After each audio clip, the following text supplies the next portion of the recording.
Hello, and welcome to a MOTS production of MOTSterpiece Theater, where we review critically acclaimed cinema spanning the breadth of human filmmaking. MOTSterpiece Theater, Spoilers, mature content, inappropriate language. Join us. MOTSterpiece Theater. Welcome back to MOTSterpiece Theater. I'm Jonathan Emanzer, here with Stephen Ramosi Hello. and Scott Thurlow. Good evening. Tonight we are doing the number 65 on the AFI 100 list, African Queen, with Katharine Hepburn and Humphrey Bogart. So, Scott, would you like to start us off with our traditional funny log line? Sure. So the best I came up with being Humphrey Bogart, it's Casablanca in Africa, but not as good. Well, that's certainly true. I will give the actual synopsis, which is Humphrey Bogart plays a dim-witted but good-natured boat captain, and Katharine Hepburn is a prim and proper lass.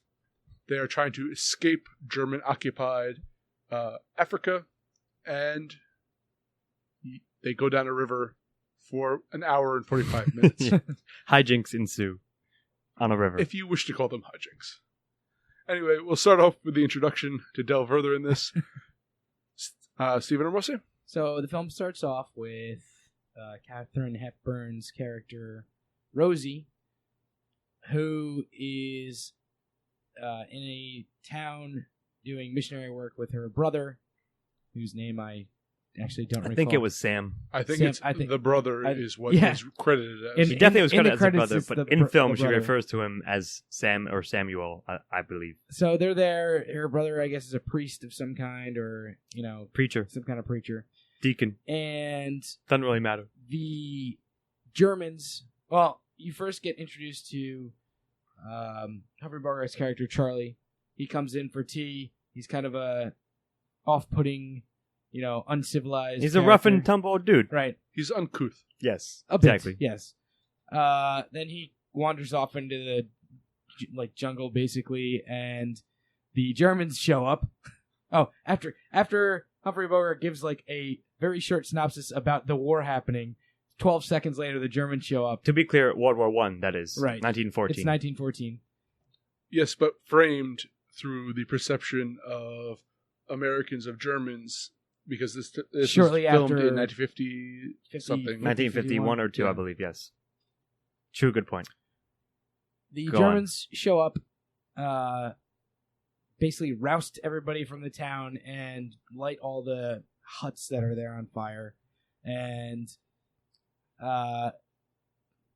Sam, or whatever, the preacher, the brother, goes insane because of this. He gets hit by the butt of a German gun. I guess so. He dies of an existential crisis. And then, and then Yes. he doesn't know what's going on for a while, and then he just kind of tumbles and then dies.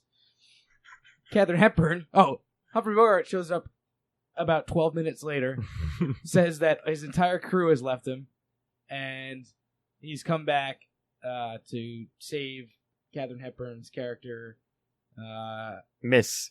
Miss, as he knows her at that point. As he calls her 20,000 times. They dig a shallow grave, tumble the brother's body into it, and then they're on their way on the African Queen, Humphrey Bogart's ship, or little boat. Steamboat.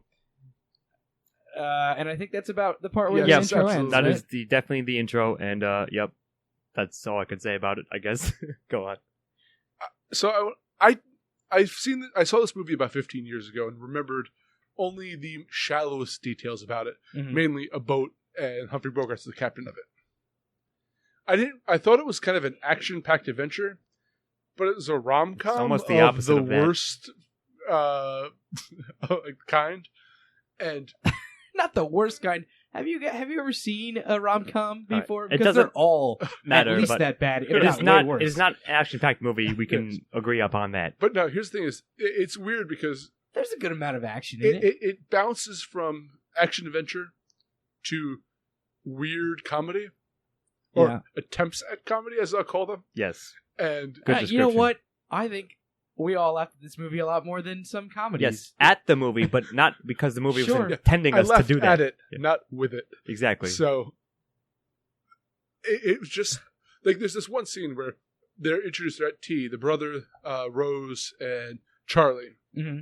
Humphrey Bogart, who I remember from my film experience as this kind of suave film noir hero, is playing a doofus in this. Yeah. And his stomach is rumbling the entire time.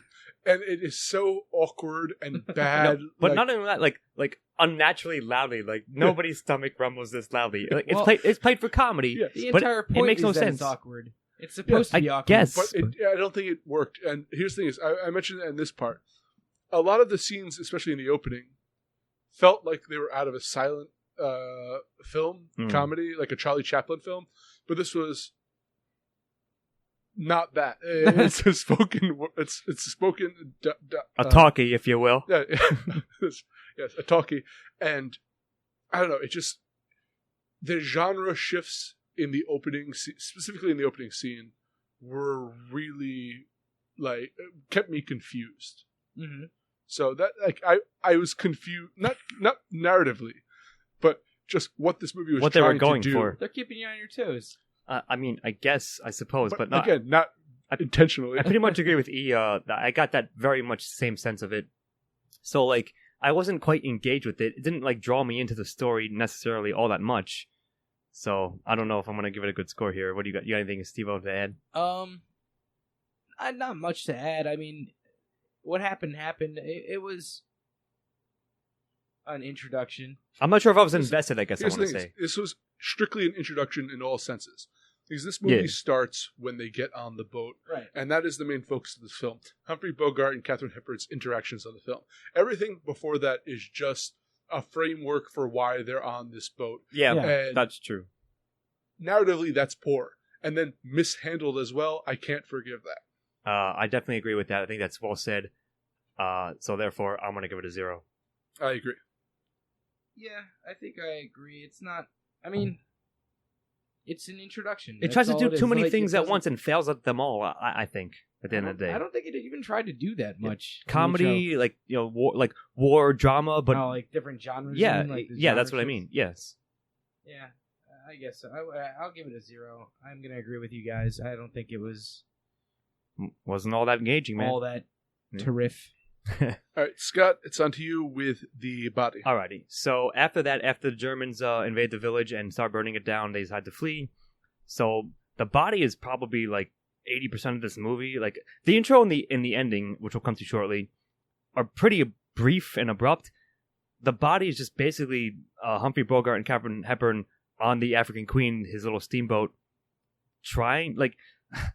In theory, they should be like overcoming like various, hurdles that they encounter. And yes, that kind of happens. They formulate a somewhat of a plan. They decide, all right, early on, Katharine Hepburn says, when they get on the boat, when Charlie takes her away to escape, she decides her plan is to have him, since he is a mechanist, to sort of MacGyver a bunch of torpedoes based on the materials he has on hand on the boat, and torpedo the run their ship into the German gunboat that's patrolling the African River. Go on. I just want to interrupt there for a second because I think it's really important to understand that Humphrey Bogart is playing a goofy alcoholic boat captain. Yeah, a bumbling fool, a doofus, And- as you said earlier. Rose, Katharine Hepburn, goes from a innocent, prim proper school marm to a battle tactician. Yeah, in 10 minutes or less. And again, Sure. that would work comedically if they had, I don't know, had established, like she had read. Right. Like, You're right. You're right they about had that. done more work with You're right. establishing that, or with making it a comedy. It comes out of nowhere, and like she switches into that like as if you're supposed to like naturally accept that in terms of her character, and I didn't really, but okay, for the sake of the film, that's their plan ostensibly. Mhm. So they have to navigate down the river, hiding, making sure they have all the parts of the boat. Like his boat is pretty haphazard, like ramshackle, kind of held together with duct tape, sometimes literally later on in the film. So fine, but most of it is basically them. This is the They biggest. know each This is other. the biggest in quotes ever character development and character interaction. So they were sort of standoffish at first. She of course disapproves of his alcoholism, etc. and he, like, he's not really in her world of being a prim proper. Basically, she played the organ. Yeah, she played the organ for the church in her village before it got destroyed. So okay, like, yes, they're getting to know each other, and a lot of it is that, but I just didn't give a fuck. Like, it wasn't all that interesting to me. Like, it could have been. In theory, that should have been a good, framework for following these characters and, like, following their relationship and development. But it just wasn't. Here's the thing is, I can totally see what you're saying there.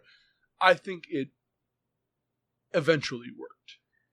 And I don't know if it even weird did. Because I think this is not to say straight up that there was, towards the end, chemistry is a strong word to use here, but there was... I would not use it in this film. There was a believable development of a relationship where she softened up. Fine. You saw that she had kind of a thing for danger, where he had that kind of chivalrous notions, and it's kind of... She made him the man he was, the hero he was destined to be, and she was softened up, and they worked together great as a pair, especially towards the ending. But you're right. A majority of this is them falling into one event or another, and eventually falling in love. Right. I mean, I guess, like, just before, like, the latter thing you said, yes, towards the end, maybe it was, like, more realistic, more I could buy into it, I guess. But up till that point, I just, again, didn't care. There wasn't enough chemistry. Whatever chemistry there wasn't enough to make me buy into this interaction, this relationship. This movie actually has a very difficult task ahead of it. Because the only thing it has going for it is if you buy the relationship or not. Yeah, and I did not. And so if you don't, I think then this fails completely. Yeah, I think that's the make or break point. Yeah, it absolutely is, because this movie has nothing really else besides going on, scenery and their interactions. And again, if it worked for you, you'll like this movie. If it didn't, you'll hate this movie. It didn't. I didn't hate it, but it just didn't work for me. I mean, I don't know. I think it worked a lot more for me than it did for you, Scott. Oh, Obviously, I think it worked better for basically anybody if they like this movie at all. It sounds like you were not. I just wasn't engaged. Into like it at all, I was just like sort of like vaguely bored, not completely bored, but like it was meandering. Like we've used that term to describe the body in a number of films we've discussed, but I think it applies more here than ever. So that's all I can say about that. I don't know if I agree with that. I mean, that's fine. You don't have to. Go on. I feel like there's always kind of a sense of purpose to this. May I ask you a question, though, about this? Sure. And I'm more on your side with this. But there are films that require you to buy into, basically be carried by a certain actor, the entire. And this movie is, I would say, and I want your opinion on this, entirely is carried by Humphrey Bogart and Katharine Hepburn's relationship. I mean, they're the only two characters. But it's not even necessarily the narrative thrust of it. It's the narrative is their development of a relationship. Right. I mean, that's the entire narrative of the entire film. Yeah, I do agree with that, but I would say I don't think. But you think it worked, is what you're saying? Yeah, more often than not. I think that it was believable to an extent. I mean, it's a movie that came out in the 1950s. Of course, it's like got that old feel to it. The acting is over the top. Obvious, there's no good effects, practical or otherwise. Yeah, but that doesn't even matter to me. Of course really. it matters. I mean, first of all, the acting has to be the first thing. Yes, that does. You're right. Right. Effects, I'm all right with that acting. It's kind of like stage acting, where it's a different style. It's not unholy acting talent, etc. It's not like you're gonna go watch a movie now and the acting is gonna be the same. It's a completely different style of acting, and I'm okay with that style of acting. And based on that, the fact that Humphrey Bogart is Humphrey Bogart and Katharine Hepburn is Katharine Hepburn. I guess, but they're not like fucking Ryan Reynolds and whoever else. Sure. I get your point. Go on. And I get that point. That being said, I'm fine with the way that this is acted and the way that the relationship developed between them. I think this film did a pretty good job of doing that. And I think that the narrative, the plot, the movie itself did a good job of throwing them into danger, like showing different sides of who they each were as characters based on how they reacted to the dangers that they were facing going down the river and things like that. Did I think it was the best thing ever? No, of course not. Like, Casablanca is way better at doing these same exact things, for sure. But Casablanca is also a top 10 movie, and this is 65 on the list or whatever. I don't think that it's nearly as bad as you think it was, Scott, and perhaps Ian. I think you're not going to. I think I might give this a better score than you. No, as well. I'm on your side for the most part because I'm trying not to look at it through my sensibilities, but the sensibilities of the time. Right. My big complaint is I wish the comedy worked a little bit better. But again, that's also the sensibilities of the time. Kind of the comedy aspect. With comedy, there's a more visceral reaction, an immediate one. So, for instance, when we watched Some Like It Hot, I did not care for the comedy of Some Like It Hot. Now, not to compare the two, but it's a similar time period where they're in the same era and so forth. And sure. That's the thing is, like, I wish the comedy were better, but only because I am viewing it through my 2016 eyes. Right. Sure. Now, so I thought that both, it was over the top, but everything's over the top in there. Yeah. And I think Humphrey Bogart and Catherine Hepburn did a good job individually and together. Right. I mean, again, I see why you guys view it the way you view it. It just maybe not for me. And perhaps this is sort of vaguely unfair, but because of, I guess I'll call it the Casablanca effect, I thought Bogart he is amazing in that film. So, like, going into this, we knew he was the star of it, or at least, co-starring with Katharine Hepburn. He wasn't as charismatic or as engaging as a character, and therefore the body itself suffered for that. Both of them. Key Largo and Casablanca both really. He's very good dramatic film noir. Yeah, I don't actor. think he was right for this role. Yes. Like, sure, he was a big star at the time, but I don't know. It just didn't do it for me at the end of the day. So I'm gonna give it maybe a soft 0, but I cannot give it a 1 in all good faith. I understand that. That's fine. I'm giving it a soft 1. I'm gonna give it a 1 as well. Okay, we're on to the conclusion with myself. Although we didn't really touch upon where the body ended. Okay, yeah, right. If you want me to backtrack, I shall. I can do it. Or you can. So eventually they make it to this lake. Or they go through a bunch of rapids, damage to the ship, yada, yada, yada. They make it to this lake where a German frigate is, or whatever kind of ship they're. And so they have to get past this German warship in order to escape. So they kind of manufacture these torpedoes. And by this point, they are both heavily invested in each other. They're now in love with each other, Although, I guess. To be fair, until the very end, I thought she would definitely leave him after he got her out of this. But I digress. They end up creating all of these makeshift torpedoes out of, like... MacGyver torpedoes. Yes. I'm not going to even explain what they did. And they kind of stick it to the front of they're going to ram the African Queen, Humphrey Bogart ship into this warship. The Louisa, I believe, is the ship. Yes. Correct. And then a storm happens, and they're cast adrift, and Humphrey Bogart is taken prisoner by the Germans. Mm-hmm. And then Katharine Hepburn is taken prisoner, shows up as prisoner as well. They're about to be hung for being spies. They get married by the ship captain as a last request, and in the most Deus Ex Machina event of all time, the ship that was the African Queen, which was capsized in the storm, rises to the surface, torpedoes stuck out, and the German warship accidentally runs into over it and gets torpedoed. Yes. Torpedoes itself. And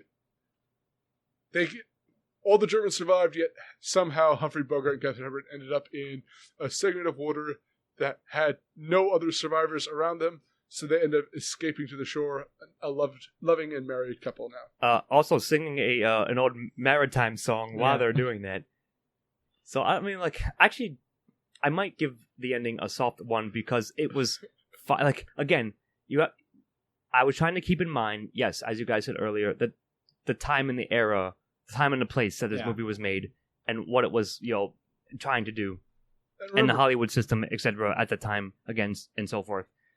So, I mean, I expected nothing less than that, really, and that's what the film gave us. Remember, Scott, the wounds of World War II hadn't healed yet, so Fritz has got to suffer I get a it. humiliating defeat Exactly. at the Like I end. totally understand that. So like maybe in this, even though I was harsh about the first two questions, I may give this one a soft 1 at the end of the day because I think it did wrap up nicely. And yes, it was happily. I even said I was like, oh, they're gonna drift off into the sunset, which is more or less what happens. But it's kind of fine, like given what has come before, even if I wasn't engaged with the intro and the body itself. Yeah, it's not the best ending ever, but I It's the obvious ending, I guess. yeah, I will say. I couldn't expect like I would have loved one of them to die or like something like that. Yeah, of course, but that was never. I said to you, But it's never gonna happen. That was never going to happen at that point. I was genuinely surprised that the African Queen capsized in that storm. Me too, actually. Okay. Because I thought they were going to actually go out And weather, Succeed. literally Yeah, weather succeed. the storm. Yeah. Yes. But that was a neat little twist that happened at the end, which, No, again, it might not be the most exciting twist in the it world. certainly but was not. But However, it was good enough. But yeah, like, it was a fitting ending for this film. Yeah. And whether that's a praise or not, I don't know. But it does. Again, like, it did what it needed I don't want to say begrudging, but I think it deserves solid 1 at most. Yeah. And I will give it that. Yeah, I'm gonna give it a 1. And Steve-O, it's on to you with Oh, themes. I'm on to themes, huh?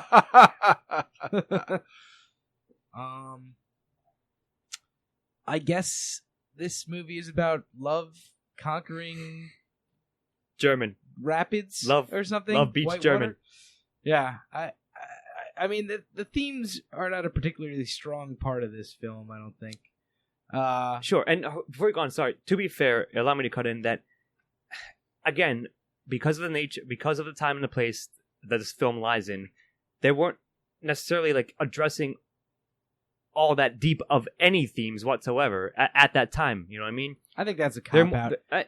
they're more for entertainment, in general, It's a rom-com. and this one specifically. Yeah, there are definitely So go on. movies at this time, like taking Yes, on. certainly deeper movies had themes at the time, Okay. just less of them and less involved. And this one was more superficial, I think. May I explain what I feel the intent of this movie is? Mhm. It's supposed to be a fun romantic story taking place in a distant land with strange wildlife and danger, but not enough danger so that anyone feels threatened, but enough that you like. And, There was some tension, yeah, but and not much. And Germans are still bad people, and that's what I think that the intention of this film was. And yeah, that's Nailed it. yeah. I don't think it needed. It certainly contained all those elements that you have just said, yes. But like that was what they were going for. They're not going to make a Heart of Darkness here or Well, Apocalypse Now. I wish they would have, Yes. obviously. But, I mean, I certainly get what you're saying. But I don't know if on how we've rated this topic in the past. I think I have to give it a 0. There Yeah. not enough there. I think so too. It's just not very beefy. Yeah. In Like I terms said, of themes. yeah. So I'm gonna give it a 0. Yep. Okay, and Scott, it's on to Antagonist. All right, so I guess you can take here's two broad things.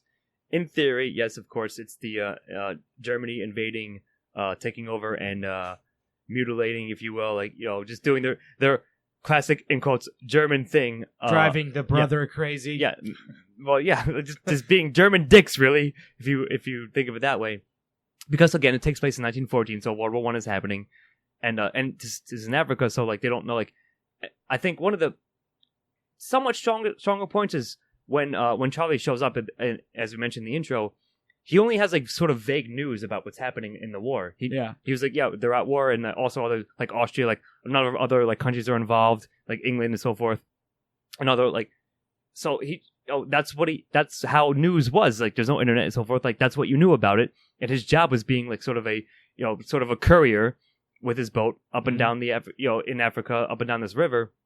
So he only knows what's been said to him. So sure. So then that's what he knows about what Germany is doing, and they're invading and so forth.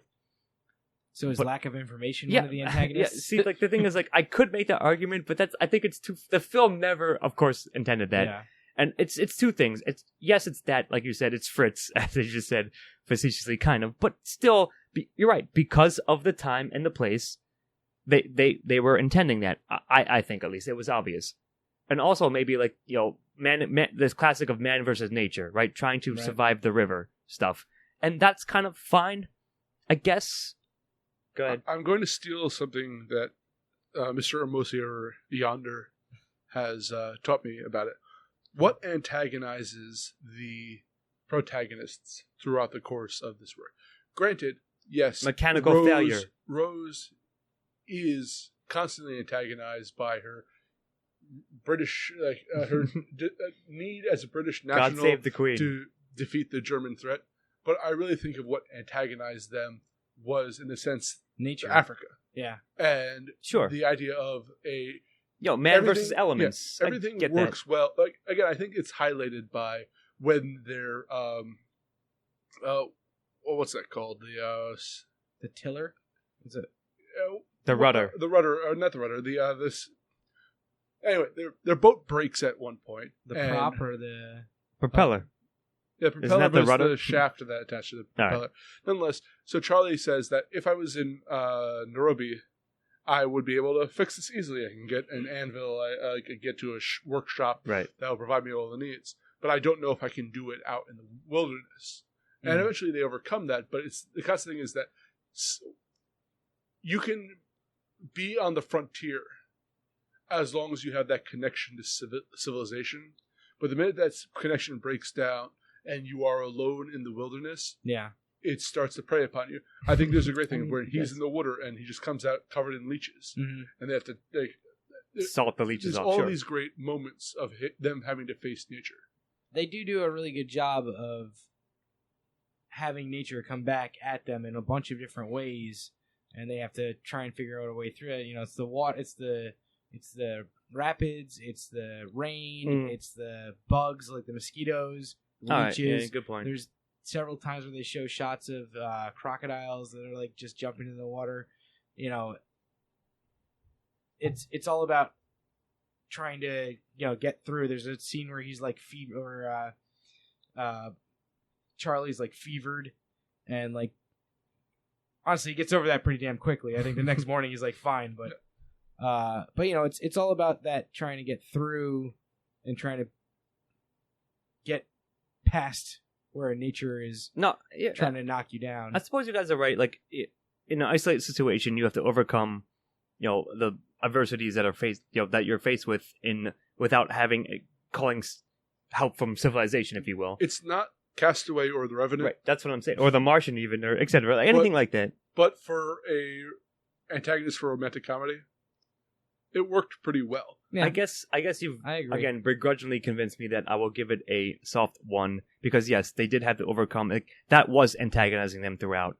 Yeah. I'll give it a 1 as well. I'm going to give it a 1 too. All right, the old 1 too. I'm on to Protagonist, which is pretty simple. Charlie and Rosie. Now, or Charles and Rose, depending if you want to be more proper about it. Or Miss and Mr. Alderman or whatever, as they call each other for like 80% of the film, I would say. Go on, though. I think I found that amusing. This movie has, as I mentioned before, it's all based upon whether you like these two together or not. Mm-hmm. And I did. And I didn't like them at the beginning. It took me time to warm up to them, specifically to Katharine Hepburn's character. I think that's, yeah. But perhaps that's partly the intent. You see their flaws, and then you see the best of them as they progress in their journey. And I don't think I can go into detail about who they were and who they became, but I don't think it's already necessary. kind of mentioned it already. Like, you have a dopey boat captain, prim proper minister, and they kind of find their way to that happy medium. And I again, to me, it worked. I'll say it worked well enough, but I think you made a very key point that it did not. It took a while to warm up to it. But when I did, and if you do as an audience, I think it does sort of gel decently, that you can buy into it. So yeah, I was sort of like rolling my, I don't mean to say rolling my eyes, but I just didn't care for a while. And then eventually I did buy into it. I thought it was, at the end of the day, it's a believable relationship. So again, I'll give it on that front. I've been saying this like a softer 1 overall. I think that this is a case of a difficult parts to play being played by good actors. That's fair. I think that 2 different actors could have made this really, really shitty, like really bad. Because there are parts, and you mentioned this even while we were watching it, where both of them are just obnoxious.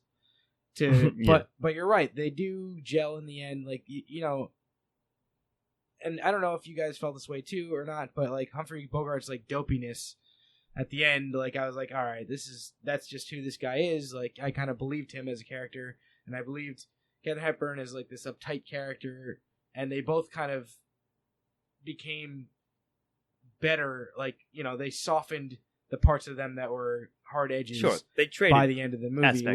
which Sure. is a nice arc for them. And what I agree with that. And what I now that I think about it more, I feel that their development was paced very well over the course of this work. They start off at a high extreme, but you slowly start to see, like for instance, in their initial rapids, they're dealing with the rapids in the river. You see Katharine Hepburn's character like lose her facade for a bit and enjoy like the thrill, and you see like it's slow. It's a slow building that works really well, and I don't think any of the characters takes a random leap forward that is unbelievable. Yeah, I felt that they all played their role they played the roles that they had very well, and the development very well. That might have convinced me to give it a more solid 1, if not a soft 1, but I will give it a 1 at the end of the day. Yeah, I agree. I'm going to go with a 1. And now, here's a really prepare for a very long discussion on supporting characters with Steven Ramosi. So it's the brother and Fritz, right? Yeah, or I guess you can call like and the animals of the wildlife of Africa, I suppose. But maybe the river itself. I don't think that I can give this a 1 because none of the characters really did anything. I want to for the brothers' saucer eyes throughout the beginning. Yes, but here, think of it this way: that was amusing, but did it elevate the film otherwise? It was something to laugh at in the beginning. Yes, exactly. The brother overacted his role, and it was no sense whatsoever to why. And also, it was moot in the end, anyways. He gave an epic speech right before he groped about like God and why he decided to do this, and then just kind of, it's not even well done. It just, I don't know. And then he just goes and dies. Yes. So I don't know. Like maybe if I really want to have a stretch of it, I would give the crocodiles a 1, but I don't think it's enough. They're just aren't they? It's like you said, it's all about the interaction between Charlie and Rosie. So although there is that one even native, even the Fritz guy, the beginning of the movie, in their ministry, who is enjoying the hell out of singing. Oh yeah, I suppose. Everybody else looks really bored and just could not give less of a shit. But that wasn't this one enough. guy is like, not enough. Way into whatever the hell song they were singing, whatever hymn they were singing. Even Fritzy does not get a 1 at the end of the day either. So yeah, I'm gonna give it a 0. They were just stereotypes of Germans. Yeah, and everyone in this film except for Katharine Hepburn and Humphrey Bogart were stereotypes of something. Yeah, and also like 80% of the film was just them anyways, which literally just the 2 of them. Exactly. So there was hardly any supporting characters beyond that. So zeros? Yes. I gave it 0s before the discussion even started for all of us. Yeah. So we're on to dialogue with Scott Miller. Fantastic. There was one line that we all really loved towards about 3/4 through the movie. Humphrey Bogart said something like, the river is going crazy, or the river is crazy, almost as crazy as I am. And we all burst out laughing. We found that to be hilarious. But so this is a really difficult one for me because it's not necessarily cringeworthy, but nor is it particularly clever or quotable. I don't know. Yeah, I guess it was believable in quotes again. Hold on, before you go on. So I guess I did buy into their interactions. But, of course, because it was so much stilted, that some of it just seemed wooden, and I don't know. It's really hard to describe the way it felt like upon watching. Here's my big issue with this. It's a comedy. And I didn't laugh at any of the jokes. I laughed a lot during this. At the film, yes, but not. But I see what you mean. Yeah. So I want to give an example of when Humphrey Bogart starts drinking gin. He takes on, the 1950s. I'm now drunken drunk, guy. and this is how you'll know I'm drunk. Yes. And the dialogue wasn't bad, but wasn't great. But the problem is, for a rom-com, to stress on the comedy, I wasn't laughing. And I think that's pretty damning. Yeah, I think I agree. Like, I probably was leaning towards giving this a 0, again, just because of the nature of it, and because I didn't particularly like the earlier questions, or I wasn't engaged with them. So, again, there's nothing particularly wrong with it per se, but it's completely forgettable. And I think if I can say that about the dialogue, then it's gonna get a 0. I think I have to agree with you on that point, Scott. I honestly, I don't know if the dialogue was supposed to be all that funny. Some of it clearly was. I think they left a lot of but the even comedy so, to like the physical sure stuff, but despite that, I think what you just said is absolutely correct, Scott. In that the dialogue is pretty much forgettable in this. It's all down to I think most of this movie is down to the acting and kind of just Hepburn and Bogart playing off of each other. So I don't know if you guys have anything else to say about it. But I think I'm gonna you agree with me because that was my point, and that's why I'm giving it a 0. Okay, and style for me. Now again, I have to view this through the period that this came out. So there's a lot of bad special effects, but I imagine they were decent special effects. They probably looked time. okay at the time. And sure. I can't judge it based upon why didn't they get practical effects or CGI for this? You can't do that. I thought it was very believable that they were traveling down Africa, whatever river that they were on. They did a great set design. Some of it was obviously stock footage from nature documentaries, but whatever. It's the 50s. You can get away with that kind of stuff. Fine, yeah. And the boat had a lot of character to it as well. In fact, if you were going to argue for an extra supporting character, the boat would have been it. Yeah. Except, and it did. Like the idea that the African Queen itself. Yeah, yes. It had to kick the steam engine to keep it working. Overall, set design and just the general kind of feel that they gave this movie worked for me. Again, I've already mentioned that the comedy angle didn't work for me very well, but the romantic part did. So it's enough for me to give it a soft 1. I pretty much largely agree with that. I think it looked, cinematography wise, it was pretty damn solid. There's nothing wrong with it, and I think they captured the feel of Africa and of going down a river, like trying to escape, navigate the river in this place and time. So I had no problem with that. It looked fine enough. Yeah, I think that's. I'm not going to begrudge any the march of science of how much better special effects look nowadays versus this, but it was still fine at the end of the day. So I think that's a solid good point. One. It felt overall like it kind of transported you to where they were. Granted, some of it was done on a set in London, but still it looked good. It had a good feel to it, an overall vibe, and the orchestra that they had scoring it was pretty spot on. Yeah, the soundtrack was solid. You're right about that. I like the soundtrack, and for probably especially for that part, it'll be a 1 for me as well. Yeah.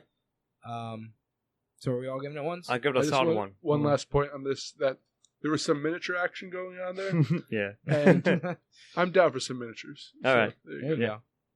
Also respectable. And now, Mr. Ramosi, on to you for recommendation. Recommendation. So,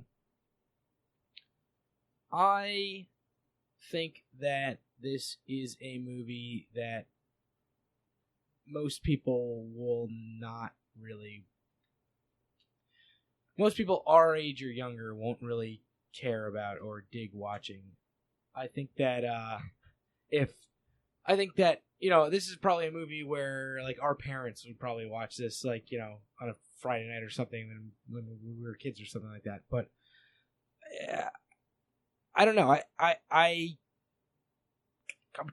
like struggling to think of people that I recommend this to. It's not a bad movie. There are better movies from this era to watch. Yes, I think that's that aren't romantic convincing comedies. point. Like I'm not a huge rom-com guy myself. So I think there are better movies to watch. If you are watching all of the AFI Top 100, I recommend it to you. Otherwise, it's not probably not. Go ahead. It's not to the point where you are waiting for it to be over. Yeah. Speak for yourself a bit. Was with it. Well, I am speaking for myself. It's the recommendation fucking Yes. part. That's why it's funny. Go on, though. This is not a technical achievement that you have to watch in order to, for posterity's sake. Yeah. This is not a narrative, benchmark either. This is a good movie from a bygone era. Mm. And I I like don't that know of statement. a person that I can necessarily recommend it to. Although I just one thing that they're remaking everything in the world today. So why not do this? Because I think they can actually do a very good update of this without besmirching the original. So 0 for me. That might be true. I'm going to use AFI's list against itself somewhat in a roundabout argument. So, as we mentioned, African Queen is 65 on the list. 64, the one ahead of it is Network, which is an amazing movie. Mm-hmm. The one behind it is Raiders of the Lost Ark. Watch either of those. Much more entertaining and better than African Queen. Well, we will watch those and we'll tell you again, about those too. I think it sort of comes down sort of a mix of what you both said. I'm not sure who I could recommend it to. I'm not sure who, amongst our generation, who would be entertained by this, who would be engaged by it, who would get something out of it, other than the fact that it's on the AFI list. So because of that, I'm going to have to give it a 0. Skip it. You watch other movies that are on the list instead. And yeah, sure, maybe if they remake it, that could be interesting. We'll see what they do with it if it comes to that. But for now, don't worry about it. That's all I have to say about it. All right. You give that a 0, right? Yep. So, okay, so we're off with the scores. Steve and I give it a 5, and Scott gave it a 4, giving it a total of a 4.666, which, again, I think it's slightly under average, I guess. Yeah, it's an average film. Yes, exactly. It might have been great once, but time has not been kind to it. Agreed. So I am Jonathan Manzer, here with Stephen Amosi. Have a good night. And Scott Thurlow. And this podcast is as crazy as I am. Good night. We hope you've enjoyed your stay. MOTSterpiece Theatre. Join us again next time, won't you? MOTSterpiece Theatre. Music and editing by Chris Morgan. MOTSterpiece Theatre. This has been a Los Alamos production. All rights reserved.